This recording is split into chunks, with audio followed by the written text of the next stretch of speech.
할렐루야, 좋은 아침입니다. 오늘은 마태복음 11장 25절과 26절의 말씀을 통해서 만유를 통치하시는 하나님의 질서에 대해서 함께 말씀 나누기를 원합니다. 오늘 본문 말씀은 간단합니다. 먼저 25절의 내용은 이렇습니다. 하늘과 땅의 주인 되시는 예수님의 아버지 하나님께서 이것이라고 하는 것을 지혜롭고 슬기 있는 자들에게는 숨기시고 즉 알지 못하게 하시고 어린 아이들에게는 나타내셔서 즉 밝히 보여주시고 드러내시고 깨달을 수 있게 하심을 예수님께서 지금 하나님께 감사한다라는 내용이죠. 그리고 26절은 그것을 행사하시는 하나님의 일하심이 옳습니다. 그렇게 하시는 것이 바로 아버지의 뜻이기 때문입니다. 라고 선포하시는 내용입니다. 자, 짧은 이 두 절의 말씀. 하지만 많은 것을 생각하게 만드는 본문입니다. 그래서 오늘 아침은 좀 더 본문에 집중해서 말씀을 함께 나누기를 원합니다. 첫 번째입니다. 예수님께서는 오늘 본문에서 하나님을 천지의 주제이신 아버지라고 소개하고 있습니다. 천지의 주제, 특별히 주제라는 것은 무엇일까요? 성경에서 주제라고 하는 말은 히브리어 마샬이라는 단어를 사용하는데 그 뜻은 바로 통치하다라는 의미를 가지고 있습니다. 즉 성경에서 말하고 있는 만유의 주제라고 하는 뜻, 온 우주의 만물, 하나님께서 창조하신 모든 피조물을 다스리시는 통치하시는 분이라고 하는 뜻이죠. 자, 그렇다면 오늘 말씀이 좀 더 명확해집니다. 즉 예수님께서 말씀하신 본문의 뜻은 이 모든 세상을 통치하시는 어떠한 하나님의 질서에 대해서 말씀하고 있다라는 사실이죠. 그렇다면 과연 하나님의 통치와 질서, 어떤 통치와 질서를 말씀하고 있는 것일까? 다시 한번 25절에 집중하기를 원합니다. 이것을 지혜롭고 슬기 있는 자들에게는 숨기시고 이것을 어린 아이들에게는 나타내심을 감사하나이다. 오늘 본문은 하나님께서 통치하시는 방법 중에서 예수님께서 지금 감사하고 있는 것은 바로 어떤 것을 지혜롭고 슬기로운 자에게는 숨기시고 그 어떤 것을 어린아이들에게 나타내시는 것이 그 통치 방법이 감사하다라는 것입니다. 게다가 26절을 통해서 이전에 말씀드렸지만 그것이 옳습니다. 그것은 하나님의 뜻입니다. 즉 하나님께서 하나님 되시는 통치하시는 질서입니다. 라고 강하게 말씀하시는 것을 볼 수 있습니다. 그래서 더 궁금해지는 거죠. 지혜롭고 슬기 있는 자들에게 숨기는 이것은 무엇일까? 어린 아이들에게는 나타내어 알려주시는 이것은 무엇일까? 그것은 바로 오늘 본문 앞에 기록되어 있는 11장 20절부터 24절까지 기록된 예수님께서 선포하신 내용입니다. 먼저 20절과 21절을 보겠습니다.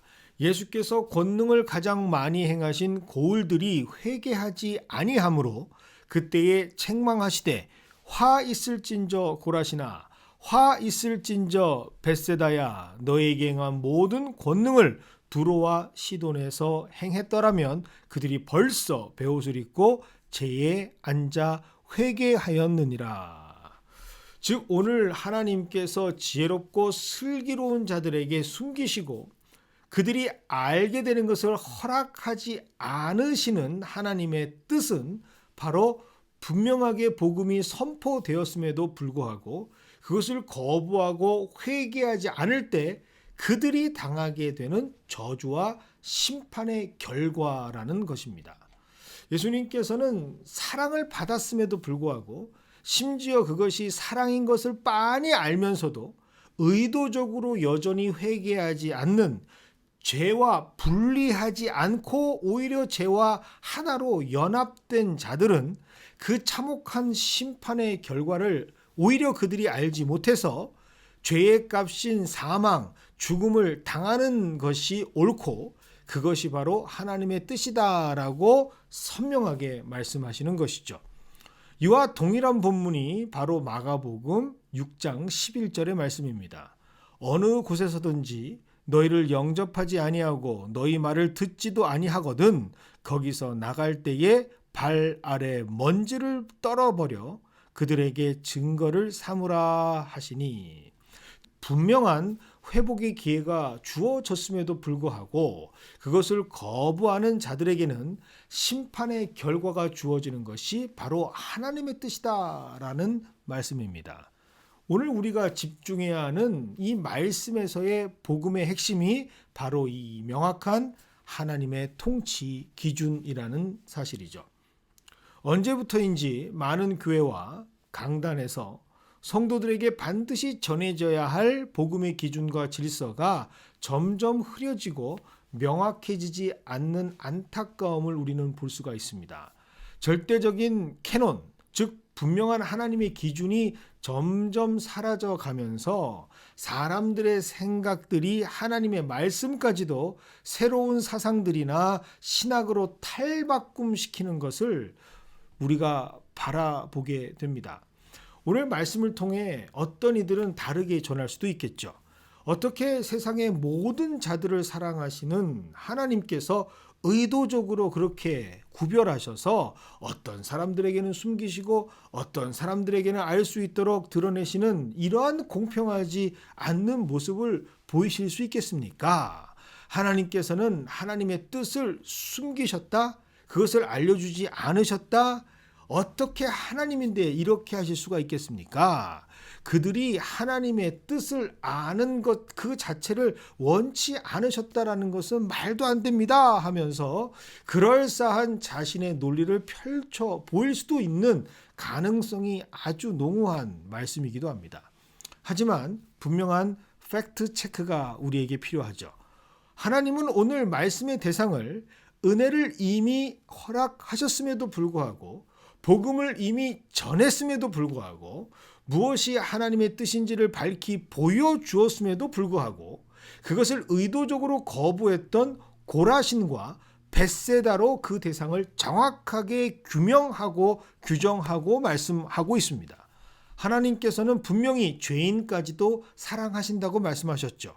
하지만 이것이 죄를 사랑하신다라고 하는 뜻은 아닙니다.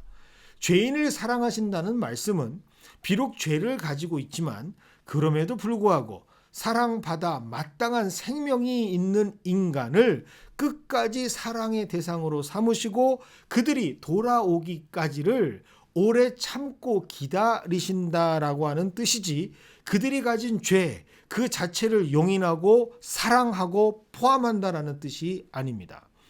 이것은 이 땅을 통치하시는 하나님의 방법이 아닙니다. 하나님은 그 어떤 자그마한 죄도 용납하지 않으시고 죄는 멸망되어져야 할 것, 파멸시켜야 할 것이라고 분명하게 말씀하시죠. 그래서 시편의 저자는 시편 5편 4절과 5절을 통해서 주는 죄악을 기뻐하는 신이 아니다. 악이 주와 함께 머물지 못하며 오만한 자들이 주의 목전에 서지 못하고 주는 모든 행악자를 미워하신다라고 분명하게 선포하고 있습니다. 즉 오늘 본문 말씀에서 말하는 하나님의 뜻이 숨겨지는 대상이 되는 자들은 스스로 지혜롭고 슬기 있다고 여겨서 계속해서 하나님의 뜻을 거부하고 오히려 죄와 연합된 자들을 뜻하는 것입니다. 이때 이들을 끝까지 포용하고 받아주고 용서하는 것이 진정한 하나님의 통치 방법일까요? 며칠 전 동영상 하나를 시청한 적이 있습니다. 자신이 촉법소년이라는 그 대상이라는 것을 인지하고 형사처벌을 받지 않을 것을 미리 알고는 계속해서 그 범죄를 멈추지 않는 10대들의 영상이었습니다. 이 범죄를 저지르는 상황 가운데 경찰관은 계속해서 그 범죄 행위를 멈추라고 말합니다. 정말로 안타까운 심정으로 그들을 선도하려고 노력합니다. 그런데 그럴수록 오히려 이 촉법소년들은 그 경찰관들에게 욕설을 퍼붓고 심지어 폭력까지 행사하면서 자신은 촉법소년이니 해볼 테면 해봐라 라는 식으로 아나 무인의 모습을 담아놓은 영상이었죠. 자, 과연 이들을 향한 올바른 통치의 모습은 무엇일까요? 그대로 용인하고 묵인하고 방치하는 것이 올바른 다스림의 모습일까요? 그것을 보면서 저렇게도 괜찮구나. 아무런 제약도 없고 막을 방법이 없으니 촉법 소년의 나이 때는 저렇게 한번 살아보는 것도 좋겠다라는 어린 아이들에게 여지를 남겨두는 것이, 기회를 주는 것이 정말 사랑과 은혜로 다스리는 하나님의 통치의 모습이 되어야 할까요? 우리 자녀들에게 그들처럼 살아도 괜찮다고 하는 것이 올바른 통치의 기준과 질서의 모습일까요? 아침에 나누는 말씀으로는 조금 무거운 것이 사실입니다. 하지만 우리에게 필요한 말씀으로 주신 하나님의 말씀이 아닌가라는 생각을 해봅니다. 성도로서 분명한 삶의 기준을 세울 수 있는 하나님의 통치하심의 기준, 방법이 무엇인지 깨닫게 되는 사랑의 말씀이기 때문이죠. 오늘 나눔을 마무리하기를 원합니다. 이르시되 진실로 너희에게 이르노니 너희가 돌이켜 어린 아이들과 같이 되지 아니하면 결탄코 천국에 들어가지 못하리라. 그러므로 누구든지 이 어린 아이와 같이 자기를 낮추는 사람이 천국에서 큰 자니라. 아멘.